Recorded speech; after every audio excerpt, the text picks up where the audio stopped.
오늘 첫사랑을 회복하라 라는 제목으로 하나님 말씀 증거하겠습니다. 요즘 하나님께서 자꾸 주시는 말씀이 이 교회에 관한 말씀입니다. 교회를 어떻게 해야 되는 것인가, 하나님께서 교회에 대해서 가지신 꿈은 무엇인가 하는 것을 자꾸만 생각하게 됩니다. 마침 다음 주일이 저희 교회의 창립 46주년이 되는 날입니다. 1969년 11월 첫째 주일에 저희 교회가 세워졌습니다. 하나님께서 이 교회를 왜 세우셨는가 하는 것을 다시 한번 돌아봐야 하는 중요한 때라고 생각이 됩니다. 그래서 이번 주부터 요한계시록에 나오는 7교회에 관한 말씀을 살펴보려고 합니다. 자, 7교회가 어디에 있었느냐, 우리 한번 파워포인트를 한번 보실까요? 여기 왼쪽에 보시면은 여러분 그 자료에도 드렸습니다. 녹색 종이로 되어 있는 이 종이에도 나와 있죠. 이 지도의 왼쪽 끝에 보시면은 반모라는 섬이 있습니다. 이 반모라고 하는 곳에 요한이 유배되어 있었습니다. 그래서 그 반모라는 섬에서 가장 가까웠던 요 에베소, 서머나, 버가모, 두아디라, 사데, 빌라델비아, 라오디게아, 이렇게 7개의 교회가 있습니다. 지금 이게 오늘날로 치면은 터키입니다. 터키. 이 터키라고 하는 나라에 있는 7개의 도시에 세워져 있는 교회들, 바로 요한계시록에 나오는 7교회입니다.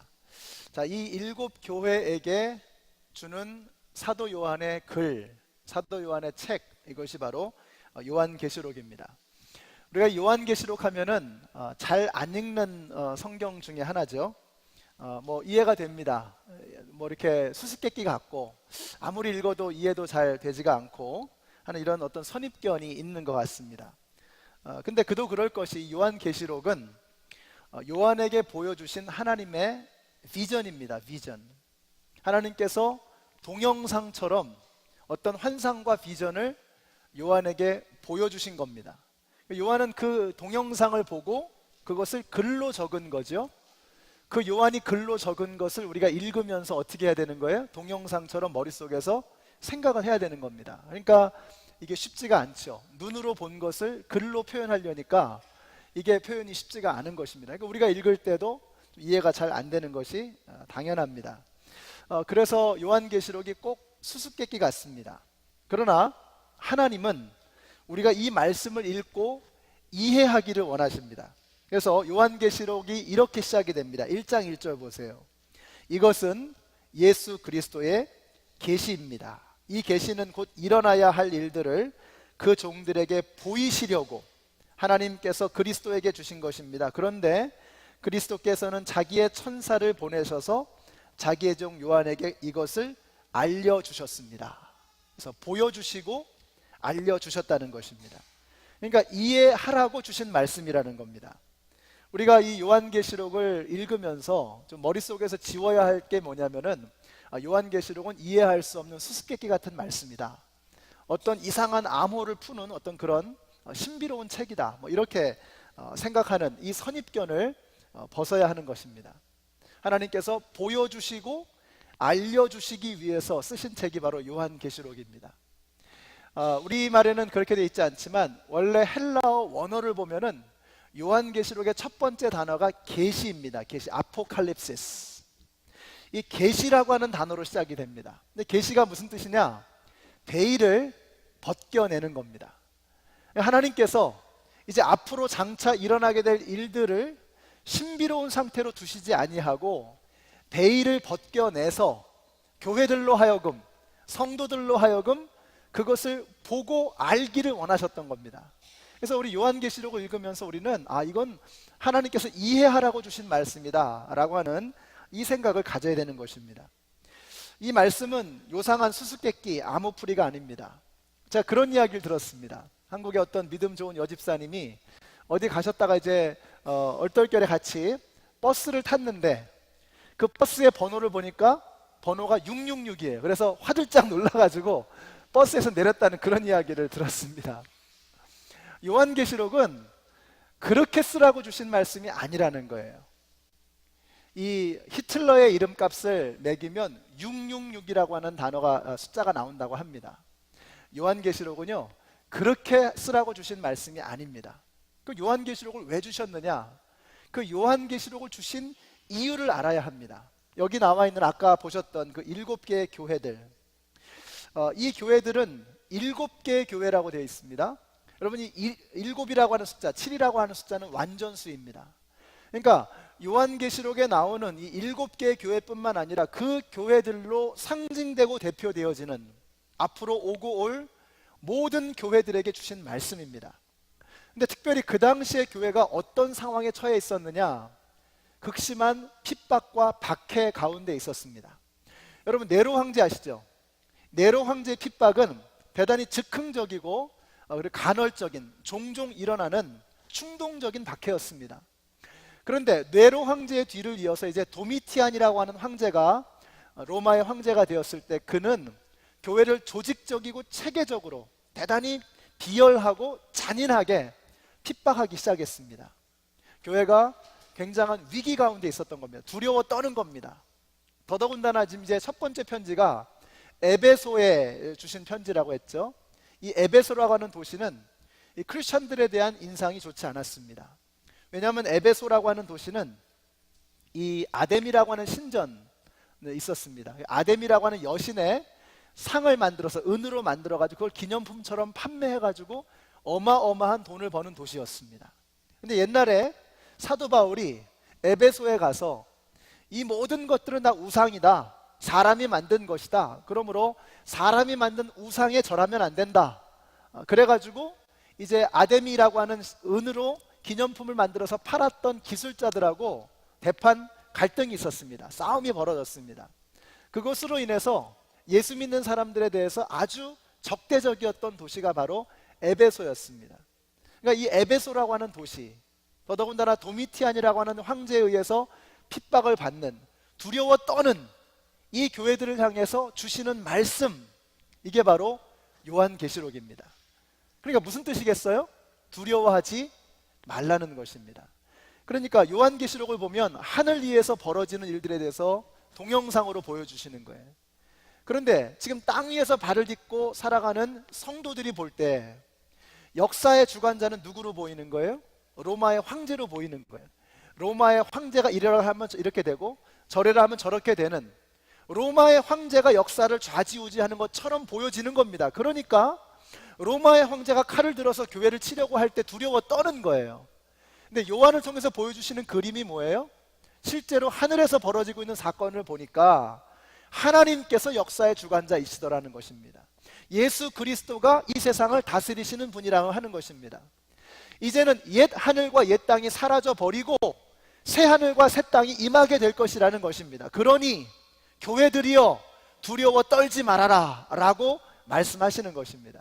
이것이 바로 요한계시록을 통해서 우리에게 주시고자 하는 메시지입니다. 사랑하는 성도 여러분, 역사의 진정한 주관자는 돈이 아니고 황금이 아니고 권력자가 아니고 세상의 권세자가 아니고 예수 그리스도이신 것을 믿으시기 바랍니다. 우리 성도들이 이것을 믿어야 됩니다. 이걸 우리가 믿지를 못해요. 그래도 돈이지, 그래도 힘이 있어야지, 그래도 세상에서 뭔가 가지고 있어야 되지, 이런 생각을 가지고 살아가는 것입니다. 아니라는 것입니다. 요한계시록은, 성경은 우리에게 분명하게 보여주시는 거예요. 역사의 진정한 주관자는 예수 그리스도이시다. 진정한 승리를 이끌어 가시는 분은 예수 그리스도이시다. 예수 그리스도가 승리하셨다. 이것이 바로 요한계시록의 전부인 것입니다. 그러므로 교회가 두려움 속에 사로잡혔을 때 예수 그리스도가 곧 오실 것을 기대하면서 소망하는 것입니다. 요한계시록이 이렇게 끝나죠. 주 예수여 어서 오시옵소서. 주 예수여 오시옵소서. 사자의 밥이 되어지고 온몸에 못이 박히고 껍데기가 벗겨서 죽어가는 그 상황 속에서 초대교회 성도들은 두려워하지 않고 외쳤던 것입니다. 주 예수여 오시옵소서. 진정한 역사의 주관자가 되시는 분은 예수 그리스도라고 하는 것을 요한계시록은 우리에게 말씀하고 있는 것입니다. 근본에 저와 여러분들이 이 요한계시록에 나오는 이 말씀을 마음속에 잘 새기게 되시기를 바랍니다. 교회들에게 주시는 이 말씀, 그것은 2000년 전에 소아시아에 있었던 7개의 교회들에게만 주시는 말씀이 아니고 오늘날 이 시대의 모든 교회들에게 주시는 하나님의 말씀인 것을 믿으시기 바랍니다. 그 7교회에 주시는 말씀들을 우리가 보면서 여러분이 자료에 보시면은 여러분이 굉장히 유용한 자료입니다. 여기 보시면 교회의 이름이 나오고 교회에 주시는 칭찬들이 나옵니다. 그리고 책망의 말씀도 나오고 약속의 말씀이 나옵니다. 우리가 하나하나 읽어나가면서 칭찬의 말씀에 대해서는 우리가 이렇게 해야 되겠다. 책망의 말씀에 대해서는 이렇게 하면 안 되겠다. 약속의 말씀을 보면서는 이 말씀을 붙들어야 되겠다 하는 겁니다. 그래서 여러분들이 칭찬의 말씀을 따라 하시고 책망의 말씀을 피하시고 그리고 약속의 말씀을 붙드시는 저와 여러분이 되시기를 예수님의 이름으로 축원합니다. 자, 이제 에베소 교회에 대해서 말씀을 하시는데, 자, 아까 말씀드린 것처럼 도미티안 황제가 교회를 핍박합니다. 더더군다나 에베소라고 하는 도시는 교회에 대해서 적대적인 그런 도시였습니다. 자, 이런 상황에서 예수님께서 뭐라고 말씀하시느냐, 이 교회를 향해 주시는 말씀이 뭐냐, 1절 한번 보세요. 1절에 이렇게 되어 있습니다. 오른손에 7뼈를 쥐시고 7 금촛대 사이를 거니시는 분이 말씀하신다.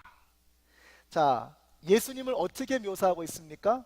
7개의 벼를 쥐시고 7개의 금촛대 사이를 거니시는 분이다, 이렇게 말씀하고 있어요. 이런 게 어려운 겁니다. 이게 수수께끼 같은 거 도대체 뭔 소리냔 말이죠.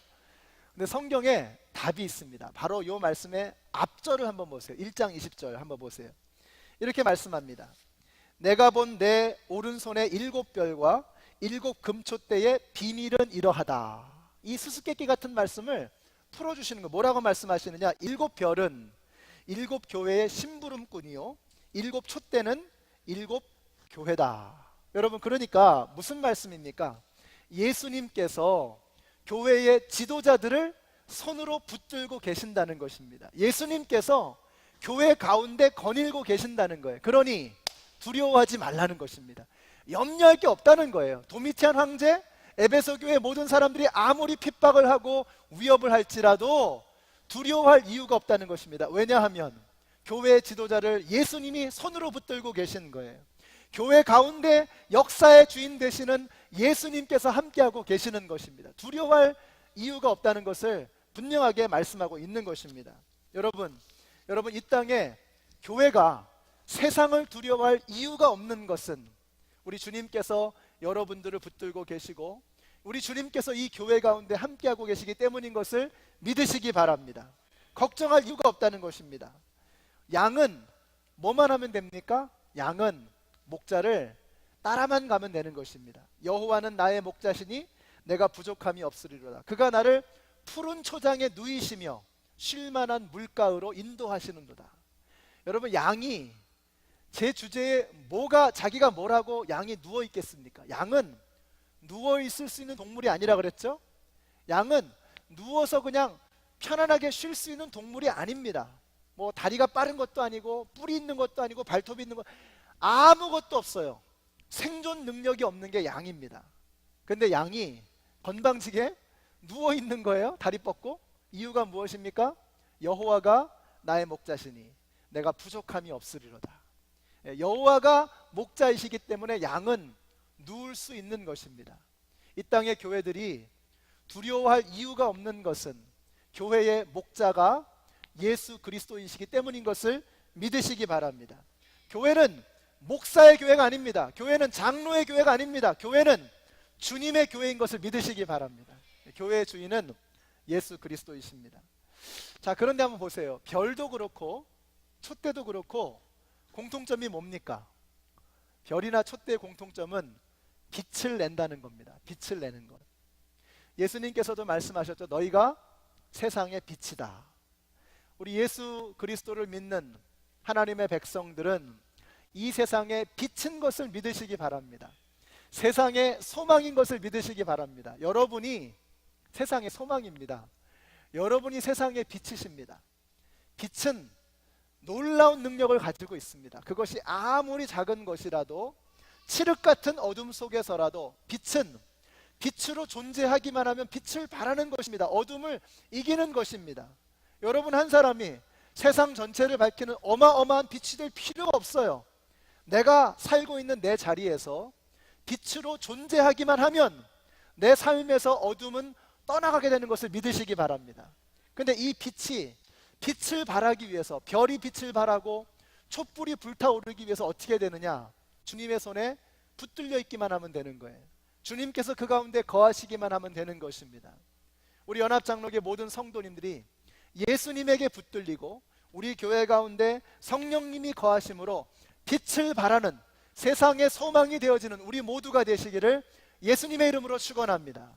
교회는 그것을 위해서 하나님께서 부르신 사람들의 모임이라고 하는 것입니다. 그래서 저는 오늘 이 말씀이 너무 좋습니다. 우리 2절의 말씀 보세요. 나는 내가 한 일과 내 수고와 인내를 알고 있다라고 했습니다. 또 나는 내가 악한 자들을 참고 내버려 둘 수 없었던 것과 사도가 아니면서 사도라고 자칭하는 자들을 시험하여 그들이 거짓말쟁이임을 밝혀낸 것도 뭐예요? 알고 있다라고 말씀하시는 거예요. 주님이 아신다고 말씀하십니다. 놀라운 것은 우리 예수님께서 이제 7개의 교회들에게 말씀을 하실 때 첫 마디로 던지시는 말씀이 뭐냐면 안다는 것입니다. 한번 보세요. 13절에 9절에 보세요. 9절. 서머나 교회에 말씀하실 때 9절 보시면 나는 내가 당한 환난과 궁핍을 알고 있다라고 했습니다. 또 버가모 교회에 말씀하실 때 13절 보세요. 나는 내가 어디에 거주하고 있는지를 알고 있다라고 했습니다. 19절 보세요. 두아디라 교회에 말씀하실 때 나는 내 행위와 내 사랑과 믿음과 섬김과 오래 참음을 알고 있다라고 말씀하십니다. 사대교회, 빌라델비아 교회, 라오디게아 교회에 말씀하시면서 뭐라고 처음으로 말씀하시느냐? 나는 너의 행위를 알고 있다라고 말씀하시는 거예요. 이게 보이세요? 각 교회에 말씀을 하시면서 첫 마디로 던지는 게 뭐냐면 I know you. 내가 너를 안다는 것입니다. 여러분, 예수님이 아시면 끝나는 것입니다.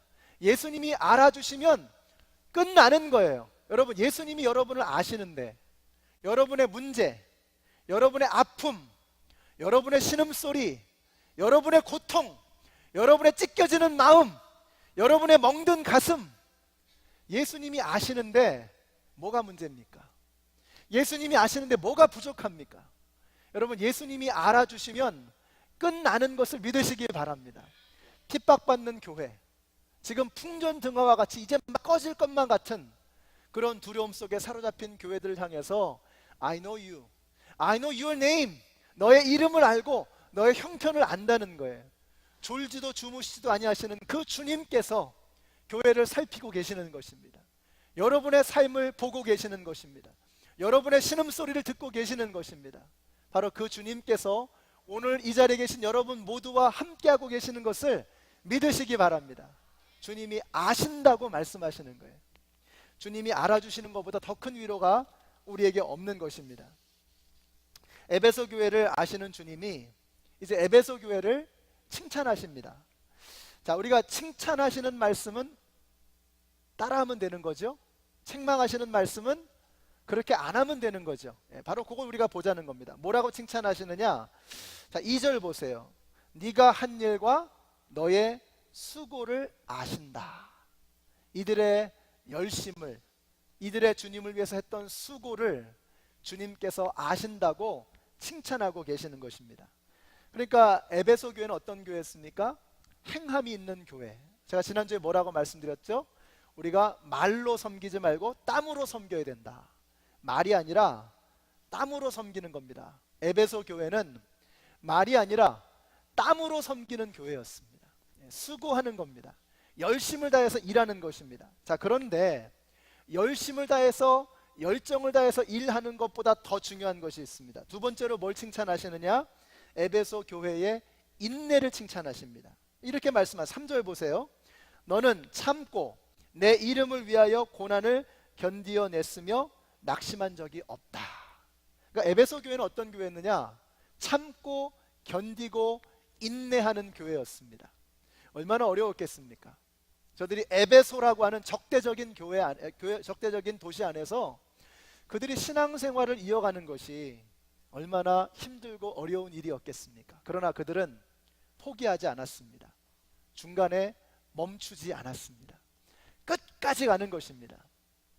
여러분, 아래층에 내려가면 노란색으로 된 종이가 있습니다. 사역 지원표입니다. 거기에 여러분의 이름을 기입하시고 섬기시기 바랍니다. 우리 많은 분들이 지난번 사역 박람회에서 사인업을 하셨습니다.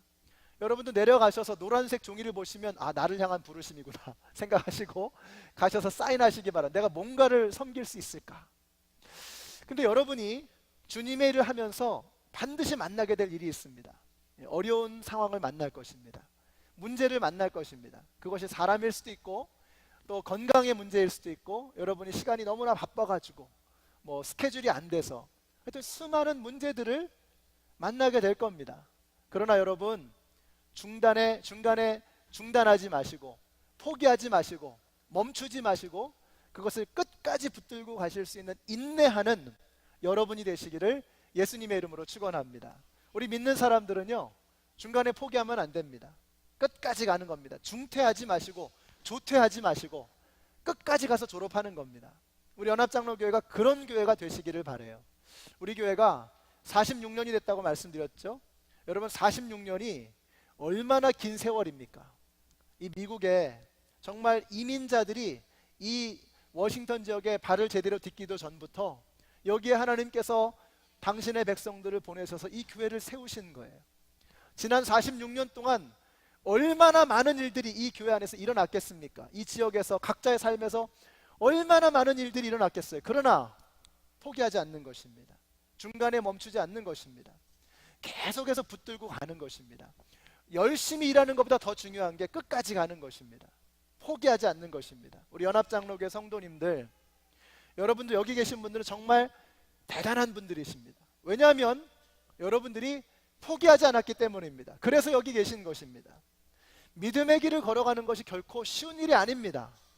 여러분 예수 믿는 게 그냥 주구장창 좋은 일만 벌어지나요? 그렇지 않습니다.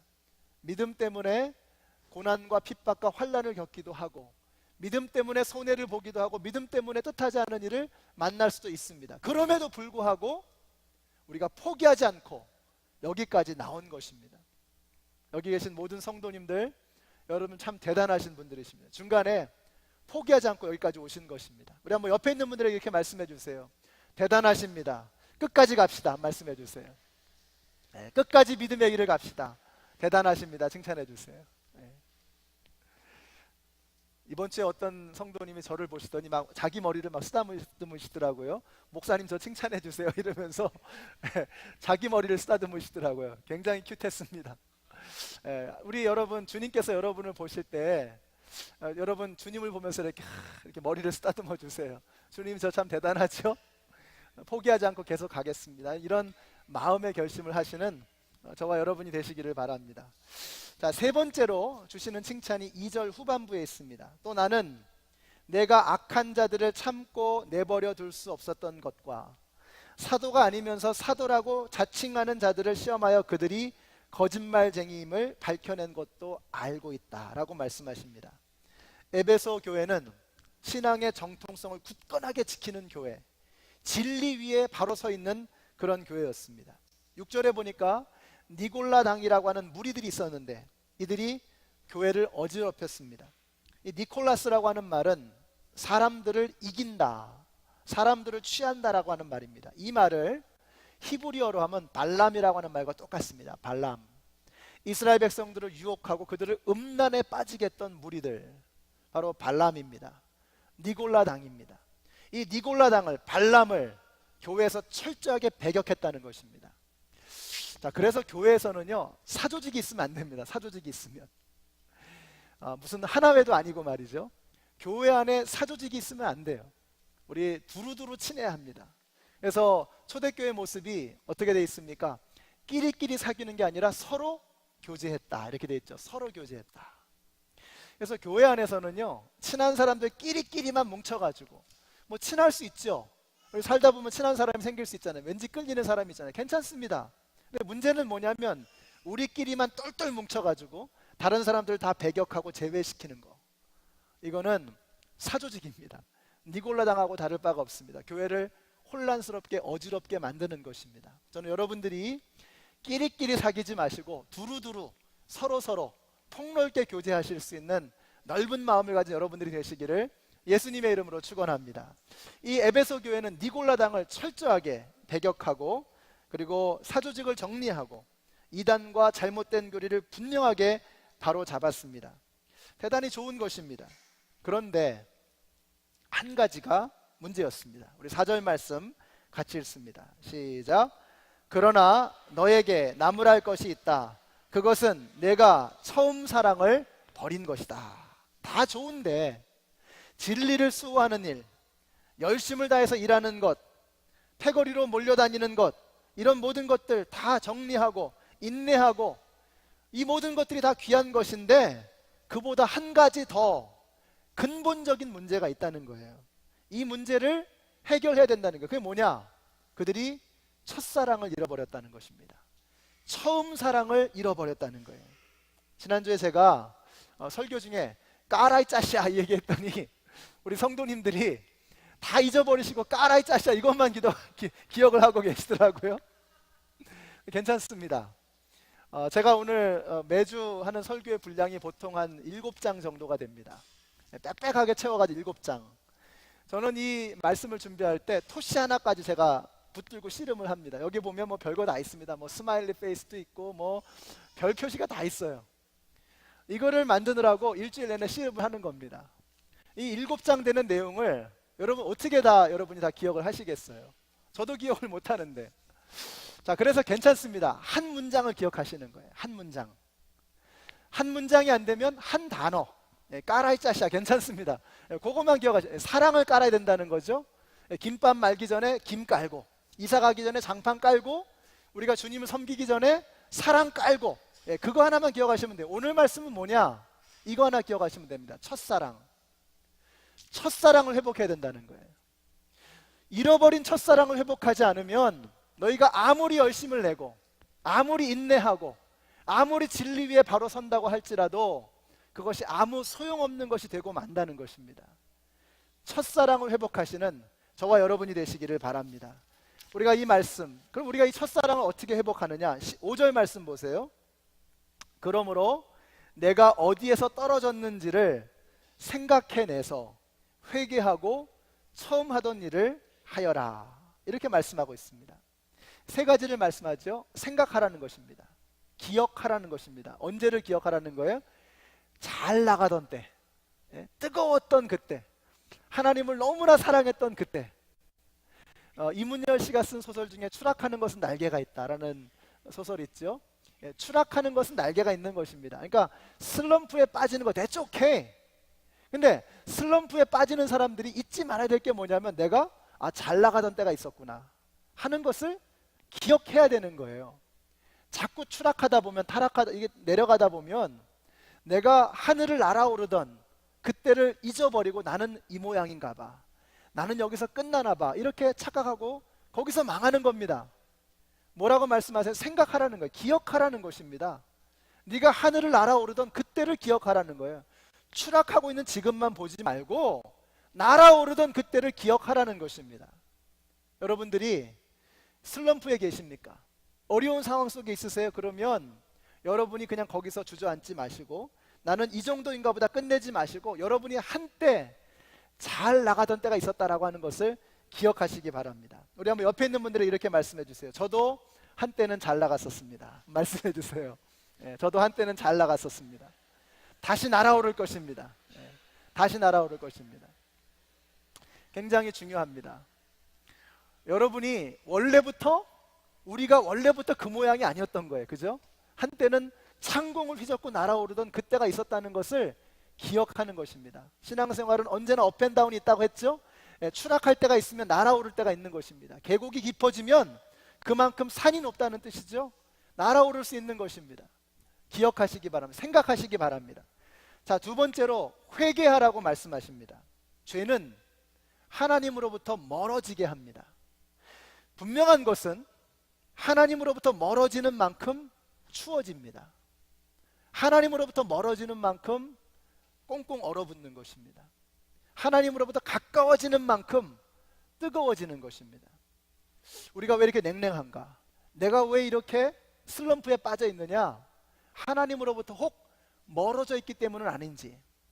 그래서 오늘 예배 가운데 여러분 회개하십시오. 하나님과 나 사이에 거리를 만든 죄악이 무엇인가? 허물이 무엇인가? 내가 무엇을 잘못하고 있는가를 한번 돌아볼 수 있는, 그래서 하나님으로부터 멀어질 수밖에 없는 그 죄악의 요소들을 제거하시는 여러분들이 되시기를 바랍니다. 그 다음에 마지막으로 액션입니다. 처음에 그 잘하던 것을 계속 하라는 것입니다. 말로만 되지 않습니다. 액션이 따라야 하는 것입니다. 그러면 그 액션을 언제부터 할 것이냐? 여러분이 예배를 통해서 우리가 하나님께로 가까이 나아가는 거죠. 예배를 통해서 하나님을 만나는 것입니다. 예배 안에서 하나님을 경험하면서 내 가슴이 뜨거워지는 것입니다. 근데 언제부터? 다음 주 예배부터? 내일부터? 아니죠. 오늘부터, 이번 주부터, 지금부터 하라는 것입니다. 액션을 취하라는 거. 언제부터? Right now, 지금부터 하나님께로 가까이 나아가는 마음의 결단을 하라고 말씀하고 있는 것입니다. 사랑하는 성도 여러분, 생각하십시오. 그리고 회개하십시오. 그리고 지금부터 액션을 취하십시오.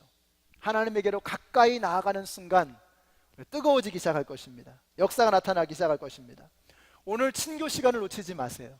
내려가셔서 여러분이 만나야 할 분들을 만나시고, 끌어안아 주시고, 손 잡아 주시고, 등 두들겨 주시고, 그렇게 오늘부터 하시기 바랍니다. 이번 주 내내 부부싸움 해가지고 지금 이 순간까지 냉랭하신 분들 계시죠? 계시죠? 지금 슬그머니 아내의 손을, 남편의 손을 잡아주는 겁니다. 이따가 내려가셔서 여러분이 정말 함께 하기를 원하시는 분이 계시면 그냥 말 없이 가서 안아주는 거예요. 손 잡아주는 것입니다. 지금부터, 바로 이 순간부터 시작하라는 것입니다. 자, 그런데 우리가 첫사랑을 회복할 수 있는 근본적인 확신을 어디에서 얻을 수 있느냐?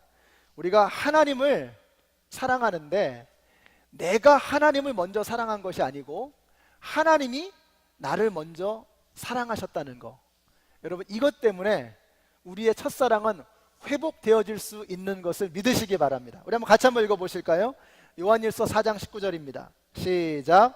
우리가 사랑하는 것은 하나님이 우리를 먼저 사랑하셨기 때문입니다. 아멘이십니까? 여러분, 우리의 처음 사랑이 다시 회복될 수 있는 확실한 이유는 하나님께서 먼저 나를 사랑하셨기 때문입니다. 우리는 메말라 있습니다. 우리의 사랑은 얄팍하고 천박합니다. 사랑이 없어요. 메말라 있습니다. 그러나 하나님께서 먼저 우리에게 다가오셨어요. 먼저 우리에게 사랑과 은혜를 베풀어 주셨습니다. 그러므로 하나님에게 연결되기만 하면 끝나는 겁니다. 제 전화기가 완전히 배터리가 방전이 됐습니다. 다 나가버렸어요. 전화를 아무리 켜도 안 됩니다. 그런데 간밤에 찰저에 딱 껴놓고 제가 아무것도 안 했어요. 그냥 찰저에만 딱 껴놓고 오늘 아침에 일어났더니 전화기가 살아난 거예요. 눌렀더니 전화기가 파워가 온이 되면서 살아난 겁니다. 100% 풀 차지가 된 거예요. 여러분, 그냥 하나님에게 연결만 되면 다시 회복되는 역사는 시작되는 것을 믿으시기 바랍니다. 여러분이 뭘 안 해도 돼요. 충전기에 연결만 되면 배터리는 풀 차지가 되는 것입니다. 나는 포도나무여 너희는 가지니 저가 내 안에 내가 저 안에 있으면 이 사람은 과실을 많이 맺나니 나를 떠나서는 너희가 아무것도 할 수 없다라고 말씀하십니다. 우리가 주님 안에 거하고 주님이 내 안에 거하시면 우리 안에 충만한 역사가 나타나게 될 것을 믿으시기 바랍니다. 풀 차지가 되는 거예요. 여러분의 배터리가 방전이 됐어도, 배터리가 다 죽었어도 주님에게 연결돼서 그 믿음으로 연결이 되어져서 하나님에게 붙들림 받기만 하면 그때부터 충전이 되어지고 능력이 넘쳐나는 그런 역사가 일어나게 되는 것입니다. 그러면 우리가 가만히 있을 수가 없어요. 하나님의 사랑이 우리한테 임해서 우리한테 꽉 채워지면 이런 역사가 나타나게 됩니다. 우리 같이 읽습니다. 오늘의 암송 구절입니다. 같이 읽습니다. 시작. 누가 하나님을 사랑한다고 하면서 자기 형제자매를 미워하면 그는 거짓말쟁이입니다. 보이는 자기 형제 자매를 사랑하지 않는 사람이 보이지 않는 하나님을 사랑할 수 없습니다. 하나님을 사랑하는 사람은 자기 형제 자매도 사랑해야 합니다. 아멘이십니까? 여러분, 하나님 사랑하세요? 여러분, 하나님의 사랑으로 채워지기를 원하십니까? 여러분, 그렇다면 하나님께서 지금 이 순간부터 여러분을 채워주기 시작하실 줄로 믿습니다. 그 채워진 사랑으로 어떻게 하라는 거예요? 아내를 사랑하고 남편을 사랑하고 형제를 사랑하고 자매를 사랑하고 이웃을 사랑하라는 거예요. 하나님 사랑한다고 하면서, 하나님 사랑으로 충만하다고 하면서 이웃을 사랑하지 않는 것은 거짓말쟁이라는 겁니다. 그런 일은 있을 수 없다는 것입니다. 여러분, 교회는 사랑으로만 불타오를 수 있습니다. 교회가 무엇으로 이 어두운 세상 속에서 빛을 발하겠습니까? 사랑으로만 불타오를 수 있습니다. 아까 어떻게 빛을 발할 수 있다고 그랬죠? 예수 그리스도가 별을 붙잡아 주시고 예수 그리스도가 교회 안에 거니실 때 교회가 빛을 발하고 성도가 빛을 발한다고 했습니다. 우리가 예수님 안에 거하고 예수님에게 붙들림을 받고 성령으로 충만해지면 우리 안에 사랑의 빛으로 놀라운 역사가 일어나기 시작할 것을 믿으시기 바랍니다. 그래서 우리를 통해서 이제는 세상이 밝아지고 사랑 없는 이 세상 가운데 세상이 퍼져나가게 되는 것입니다. 그때부터 하는 일들은요, 힘든 일이 없어요. 여러분, 야곱이 라헬을 사랑함으로 7년을 수일같이 여겼더라 이렇게 말씀하고 있습니다. 그러니까 주님을 사랑함으로 하게 되는 일은요, 힘든 일이 없는 거예요. 여러분들이 무슨 일을 하시든지 간에, 특별히 근본에 임직하시는 11분의 임직자들, 또 우리 교회에서 섬기고 계시는 모든 목자 목녀님들, 장로님들, 안수 집사님들, 모든 성도님들, 여러분이 성령님에게 붙들린 바 되어지고 예수님에게 꽉 붙들린 바 되어져서 사랑으로 충만하시고 이 어두움 가운데서 빛을 발하시는 우리 모두가 되시기를 예수님의 이름으로 축원합니다.